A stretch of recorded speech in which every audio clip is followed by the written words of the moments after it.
Welcome to the Tipping Point Show. I'm Jimmy Evans, and on today's show I have joining me Dr. Mark Hitchcock, who is a regular contributor to endtimes.com. He has written over 30 books on the end times, and he is the senior pastor of Faith Bible Church in Edmond, Oklahoma.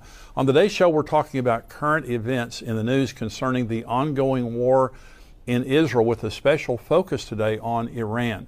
You're going to want to hear what we have to say. Some very important things are happening regarding Israel and Iran.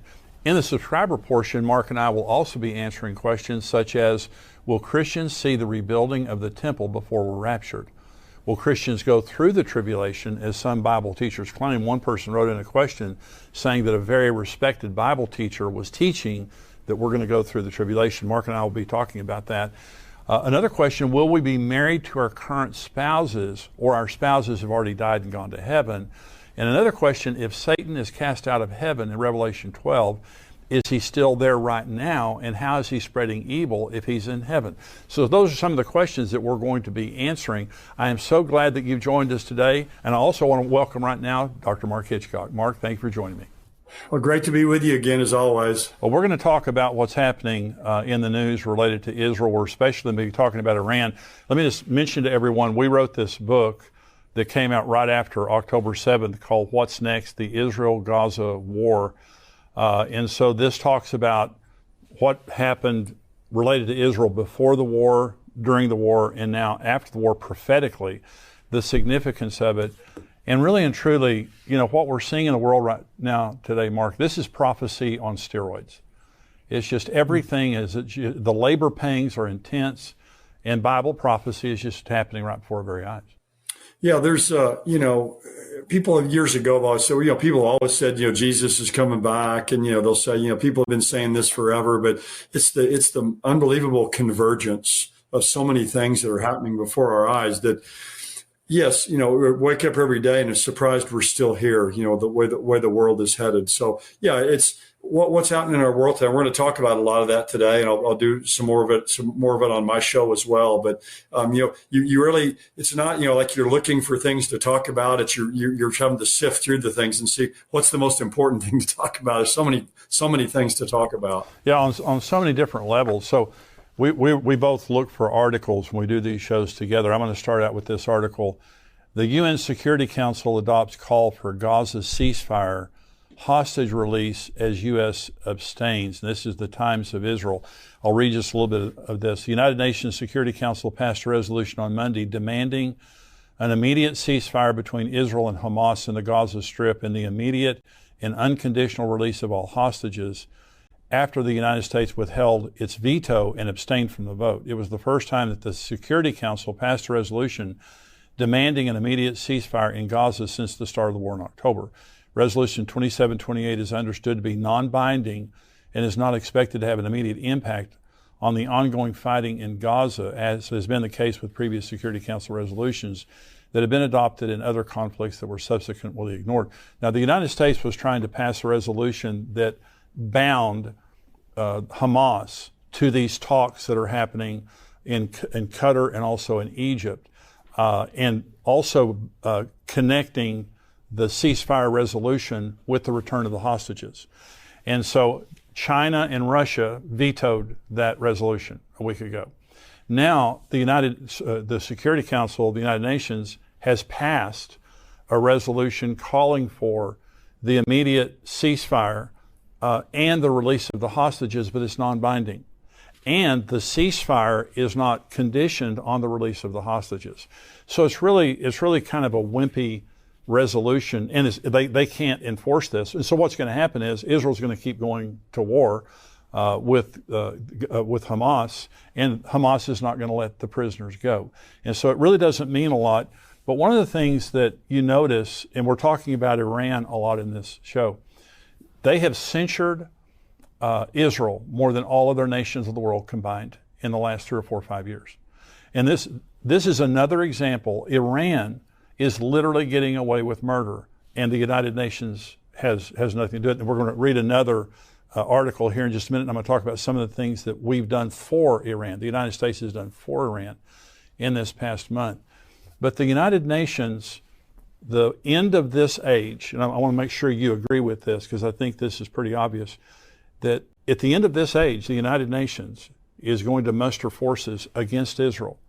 And it's not going to be a non-binding resolution. It's going to be a binding, unanimous resolution to come and take Jerusalem away from the Jews. Do you agree with that? Sure. Yeah. I mean, it's all the nations are going to come against Israel. You know, the book of Zechariah tells us that, you know, the campaign of Armageddon is when it's going to take place. So this is the first, this is another indication from the United Nations of how much they despise Israel. And the Guterres, who is the Secretary General of the United Nations, he's continually come out rebuking Israel and protecting Hamas and saying that this didn't happen in a vacuum and things like that. So go ahead. You have another article there you want to read? Well, just one thing I wanted to mention, this resolution didn't condemn Hamas. Right. But I think the major takeaway in this is just this symbolic gesture of the United States abstaining from this vote. It's the first time this kind of thing has happened. And so it's a further evidence of the slippage and the rupture that's happening between the U.S. and Israel, which is going to place us on very, very, very dangerous footing. So I think, sure, it's non-binding. Israel's going to go ahead and go forward with all this, but the symbolism of this, of the U.S. abstaining from it, I think is very, very significant, very sobering. Yeah.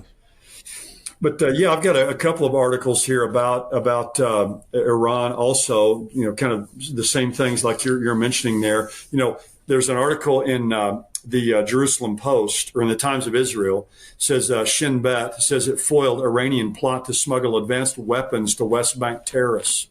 And they have a picture there of just all these weapons laid out there. It says the Shin Bet security agency, which is in Israel, Monday said it had foiled attempts by Iran to smuggle large amounts of advanced weapons to terrorist operatives in the West Bank to be used in attacks on Israeli targets. And it goes on and lists all these, weapons that were, fragmentation bombs, anti-tank landmines, grenade launchers, just all kinds of weapons. And so, Iran obviously is behind what's happening with Hamas. They're trying to get these weapons into the West Bank.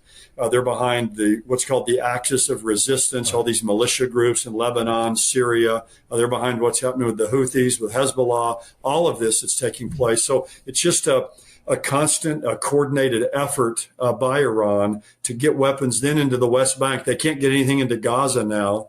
And, the Israelis are able to stop this one, but how many more times have they gotten things in there that's not been able to be foiled? And so another article too related to Iran, let's mention real quickly, is in the Jerusalem Post. Iran is now has out on the market a new unmanned aerial vehicle, a drone. It's a turbojet that can carry 13 bombs. And it has a distance of thousands of kilometers, which could reach Israel. But it shows where their sentiments are. They've called this new drone the Gaza drone. And so Iran today is basically a Middle Eastern arms dealer. And they're marketing these weapons that they have now. They're marketing their military arsenal. And Russia, of course, is one of the main customers as well, which takes us again back to the whole Ezekiel 38, 39 scenario. But it's just more and more things happening with Iran. And I think, to me, what this shows is one of these days, Israel's going to have to deal with Iran. They're going to have to try to cut off the head of the snake. And that's going to be really the ultimate precursor, I think, to what the Bible predicts in Ezekiel 38. Well, that goes perfectly with my next article, because that's exactly, this is from the Jewish News Syndicate, and it says, Hamas attack, weapon of mass distraction as Iran nuke program advances. And this is from Karen Smilk. But listen to what this says, Mark. And this is from one of the top Jewish leaders. Israel needs to be prepared for the possibility of conducting high-intensity strikes on Hezbollah in Lebanon and on Iran's nuclear program simultaneously, a former senior Israeli defense official told JNS in recent days. Brigadier General Professor Jacob Nagel, former acting national security advisor to Israeli Prime Minister Benjamin Netanyahu and ex-head of Israel's National Security Council, is currently a senior fellow at the Foundation for Defense of Democracies and a professor at the Technion Israel Institute of Technology in Haifa. Nagel raised the possibility of a multi-staged Iranian strategy to go nuclear involving regional proxies, keeping Israel and the world distracted with conflicts. And he says Iran may have activated a weapon of mass distraction in order to make progress on building weapons of mass destruction. Its nuclear program, said Nagel. The possibility of a long-term Iranian plan with a secret timetable in multiple stages must be taken seriously. And he says in the future possible third stage, Hezbollah becomes involved in a full-scale war, and a potential fourth stage, Iran taking advantage of the distraction, races ahead with this nuclear program. And so what he's saying is this is a top guy in Israel, and he's saying Israel has to be prepared right now to deal with Hezbollah, because this has already started, and to strike Iran's nuclear capabilities at the same time, because what he's saying is an advisor to Prime Minister Netanyahu and the head of this defense agency. He's saying that Iran is using Hamas, Hezbollah, the Houthis, and all of this as a distraction to the world while they make weapons of mass destruction. Now, the International Atomic Energy Agency about 10 years ago was put in charge of making sure that Iran never got weapons of mass destruction, okay? Never got nuclear weapons. They came out about 2 months ago, the IAEA did. Iran has defied them. They've defied the entire world. They took the cameras out of their nuclear sites. They wouldn't let the inspectors in.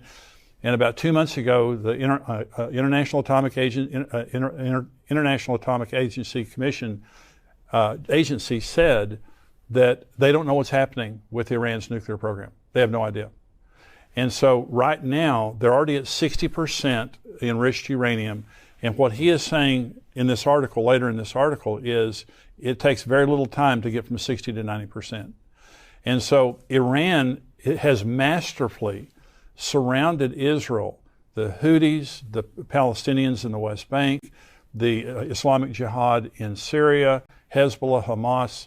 They have surrounded them with all these enemies that are attacking them on a daily basis while they're sitting over here developing nuclear weapons. And this is an existential threat to Israel that they simply can't ignore. In my book, Tipping Point, 2 years ago, I said Israel will strike Iran at some point if somebody else doesn't, because Iran is not going to stop their ambitions for nuclear power, and Israel cannot afford to let them do that. But think of the situation that Israel's in right now, and how much worse it gets if they bomb Iran. No, that's right. You said we don't really know what the International Atomic Energy Agency. They don't know what's going on over there. Well, I think we all know what's going on over there. Yeah. Iran is very shrewd. This kind of this kind of distraction, but also they distract and build. But also, for many, many years, they used a different strategy, talk and build. Right. They were just constantly talking, drawing out these negotiations. So all the time that all the talking's happening, they're building. And now the time all this distraction is happening, they're building. So they're doing everything they can to put up a kind of a smoke screen camouflage while they're doing what they want to do, but they're suffering no consequences for it. No. They have some economic sanctions that have been put on them, but those have been lessened. And so they're selling things to Russia. They're involved with China. So they're not feeling the pinch of this. And so Israel ultimately is going to have to hit them where they'll feel the consequences of this. But when that happens, it's going to, who knows what dominoes then will begin to fall at that point in time. It'll be all bets will be off at that point. Exactly. Well, later in the article, it says on March 15th, Washington reissued a $10 billion Iran sanctions waiver that allows Iran to access revenue from its electricity sales to Iraq. And so the Biden administration has released billions and billions of dollars to Iran that they wouldn't have gotten through the sanctions. And now, in spite of everything that they're doing, they're the ones responsible for October 7th. They're the ones responsible for everything that's happening right now. No consequences whatsoever. $10 billion. On March 4th, this article says, Reuters, quoting unnamed diplomats, said a quarterly meeting of the IAEA's main policy-making body saw Western powers again choosing not to seriously confront Iran over its failure to cooperate with the agency on a range of issues.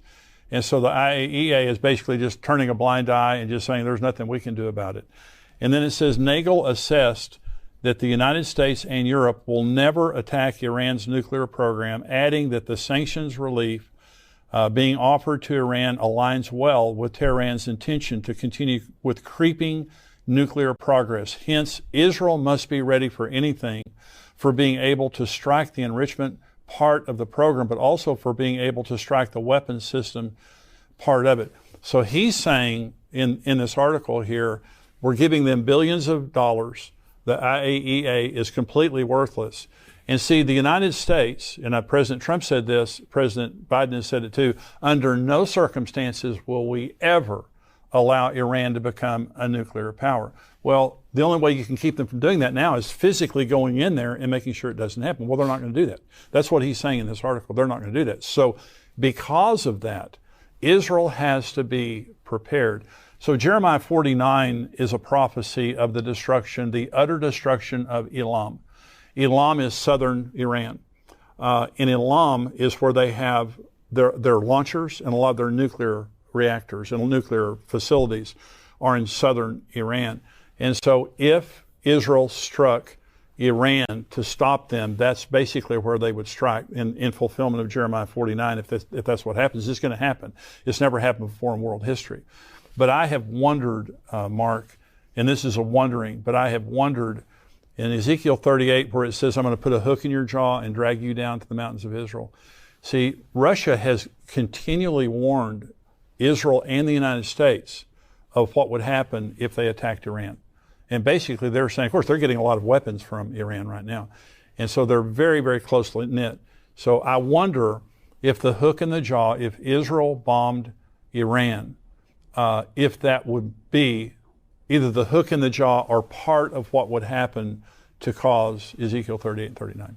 No, I agree with that. I think, I've heard people say that before. I think General Boykin years ago kind of made that same comment that, that could be these hooks in the jaws with Russia. Because, Russia's, they're violating all these international sanctions, getting oil from Iran, getting weapons from Iran. They're helping Iran as well, sending them advanced aircraft. So, they're totally, joined together. And Russia, wouldn't want to come in probably and invade Iran or invade Israel on their own. But you're right. I mean, if they're that tied in with Iran, that could easily be the catalyst for them to do that. And so, the Russia and Iran together, they're mentioned there in Ezekiel 38, 2,600 years ago. What a proof of the truth of the Bible. You have these two nations mentioned right next to each other 2,500 years ago, and here they are today. But I think it's likely that will be what will somehow precipitate this. But Iran hates Israel with a passion. They're their greatest enemy.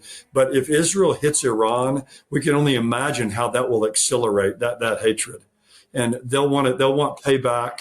And that will be, I think, what will happen when Ezekiel 38, 39 takes place. It'll be a payback for what's taken place. Well, in 2022, I believe it was in 2022, Israel had a massive military exercise called Chariots of Fire.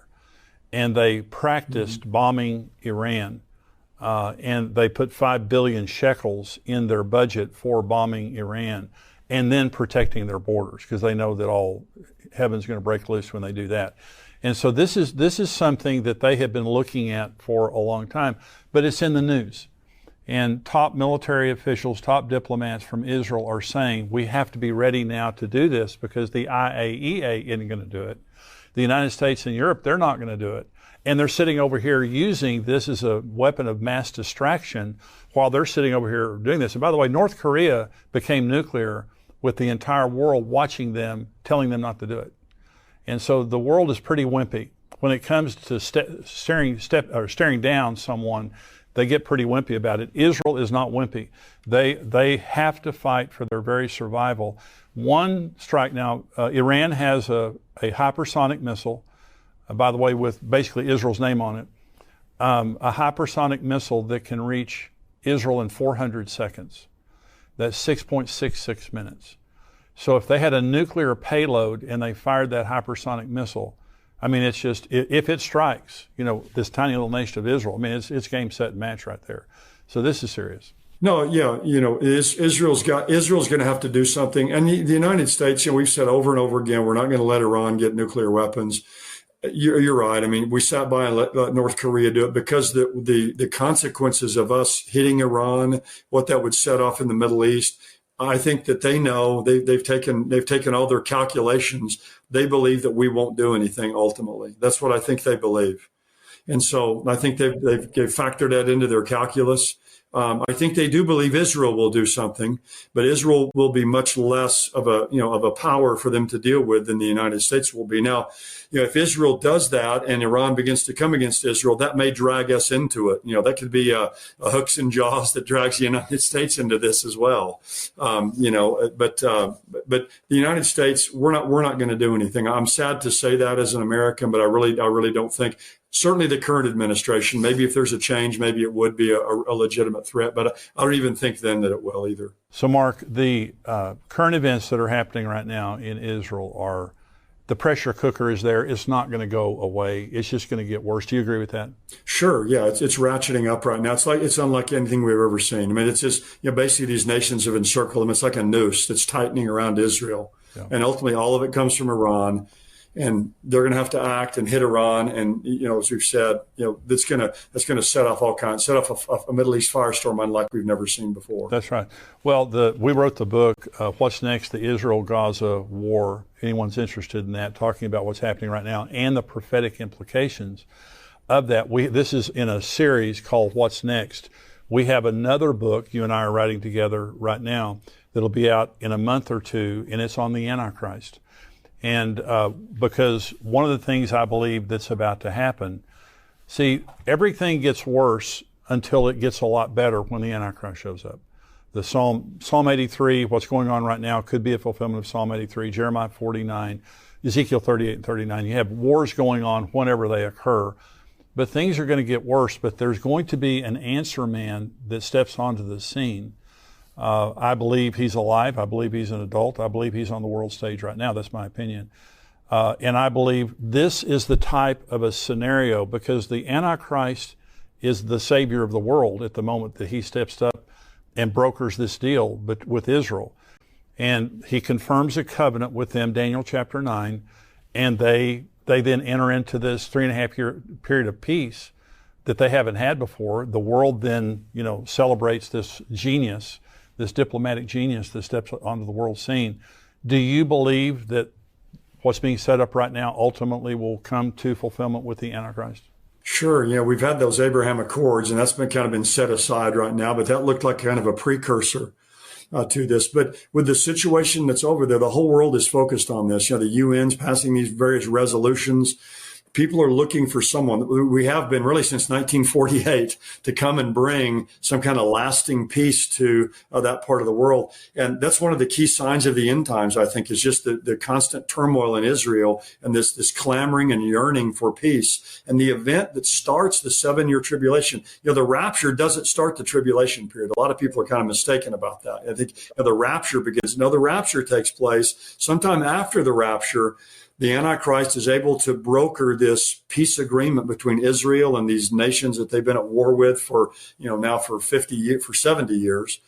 And, he's going to be, the man with a plan, the Nobel Peace Prize winner. I mean, he's going to, be the Time Person of the Year. I mean, he's going to have it all. And that's what's going to catapult him ultimately to power. Now, ultimately, he'll double cross Israel, but everything's headed towards that. And we can see it's just reaching this crisis point where someone is going to have to come along and solve that problem. Now, it'll be a temporary peace. It'll be a false peace, but it will be a peace for some period of time. And the whole world will follow after the Antichrist. That's kind of the initial event that really catapults him to power in the world there at the beginning of the tribulation. Yeah, and in our series, What's Next, of books, we're talking about the Antichrist, then we're talking about the rapture because, again, the things that are happening right now are all Bible prophecy being fulfilled. The world turning against Israel, wars and rumors of wars, all these things like that. But ultimately, the big prophetic events, there's going to be a rapture and there's going to be an Antichrist. We're writing about that.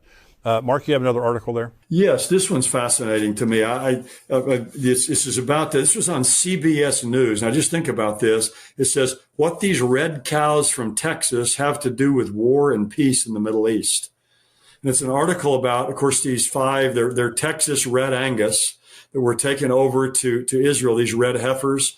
And what the article's saying is, time's beginning to kind of run out because these heifers have to be a certain age when they're sacrificed. And we have to have these red heifers. It goes back to Numbers chapter 19, this purification ceremony there of these red heifers that would be burned, and their ashes were used in purification ceremony. But you have to have those for the rebuilding of the third Jewish temple. They're there in Israel now, these red heifers. But this is something that I didn't know until just this week. It says in this article from CBS, it says, when Hamas spokesman Abu Abida began a speech marking the 100th day of the war in Gaza, one confounding yet eye-opening proclamation escaped the headlines. Listing the motives for the Palestinian militant group's October 7th massacre in Israel, he accused Jews of bringing red cows to the Holy Land. So one of the things that precipitated this was bringing these red heifers to Israel, because the Hamas knows the significance of that points to a third temple, of course. And one of the, that they called this in this massacre in October 7th, the Al-Aqsa wave or the Al-Aqsa flood. And of course, the Al-Aqsa mosque stands there on the Temple Mount, as does the Dome of the Rock. And Hamas, one of their emblems, one of their main emblems, features the Dome of the Rock behind two crossed swords. And so the Jewish people, at least those who were there who are desiring to build this third temple, have these red heifers there. And some believe that they may be sacrificed this year at Passover. They have to do it they have to do it in a place where they can see the Temple Mount. So it'd be there on the Mount of Olives. A piece of land has been purchased there. Passover this year is April 22nd. So it could be that sometime between now and then, or around the time of Passover, that one or more of these red heifers will be sacrificed. So there's only been 9 red heifers in Israel's history. This would be the 10th. But to me, that's fascinating that among these motivations for this October 7th massacre is Israel brought red cows into the land of Israel. They know what that signifies. And they hate that. They know that the Jews want to ultimately build a temple there, that it's going to mean, that their third holy site, the Al-Aqsa Mosque, would have to be removed and have to be destroyed. So it's just another thing that we see happening in our world today that points just towards the chaos and ultimately the land of Israel. But then the bullseye in Israel is Jerusalem, and the bullseye in Jerusalem is that 36-acre Temple Mount area. That's the real powder keg, if you will. And so, we'll be watching this for folks and letting them know, if something happens over there with sacrificing these red heifers. But that would be a very, very significant event when that takes place, I believe. Well, Mark, that's absolutely fascinating. And I can just say, next week on the show, we have an entire show on the red heifers. Mondo Gonzalez has written a book on it, and he confirms now, this will be part of the show next week, they have 3 kosher red heifers. Last November, they came of age to be examined by the priest. And they have 3 perfect red heifers. They only have to have 1. And they are, what you just said is true, they're looking for some time from Passover to Pentecost, sometime in that range. It would be the 10th red heifer, according to Maimonides. It would usher in the era of the Messiah. And so, and again, Mark, it's not just that that's happening, it's that everything is happening. You just see there's such a convergence, as you said earlier, there's such a convergence of everything. But if they actually, there's only been 9 since Moses, and this would be the 10th, and it would give them the ability to ceremonially cleanse the Temple Mount and the priest. They have everything ready. You've been over there, you've seen everything, I have too. They have everything ready, but the deal with the Antichrist is going to give them, obviously, the ability to build the third temple. But it just, to me, it just marks how close we are. Yeah, the fact that Hamas, that's part of their motivation. They brought the red cows into Israel. That's what Hamas saying that. So, wow, that's that was powerful when I saw that. I mean, wow, it's just Hamas themselves. They realize the significance of this for their future, for their mosque. Yeah, the sadness, and Mondo and I talk about this next week. The sadness of the red heifers is they're a fulfillment of Jesus. In Numbers 19, the red heifer is just a type of Jesus, that was slaughtered for our sins outside the camp. And the book of Hebrews talks about that. And so the sadness is they didn't recognize Jesus as the Messiah. The exciting thing is they will all be saved in one day, according to Zechariah 13. And that is going to happen sometime soon. but it is a huge issue related to Bible prophecy. Do you have any other articles there? No, that's all I've got. I mean, just, like another article, there's one in Newsweek we've talked about already. Just Iran is kind of opening up four fronts. Basically, we've talked about that already, but that's part of their issue. Kind of this you mentioned the distract and build, but they just keep opening up new fronts. The Houthis have been firing missiles into Eilat, which is the southernmost city there in Israel, right on the Red Sea. So it's they're not far from there. So it's just a constant stranglehold here. But that's an interesting article in Newsweek. A four-front war now that they've opened up. You've been worried about two fronts. Now it's four fronts. All of you who are joining us on YouTube, hope that you have enjoyed this. We're going to go to the subscriber portion of the program right now, and we're going to be answering some questions. Mark, thank you so much for being with me today. That is great information, great insight. And I want to say, you're watching on YouTube right now, and if you're not a subscriber to endtimes.com, I hope you're a subscriber to Tipping Point on YouTube. If you aren't, just hit the button right now and subscribe. You'll get all of our information that comes out on YouTube. But we have my podcast, the one that you're watching a part of it right now. You can get the entire podcast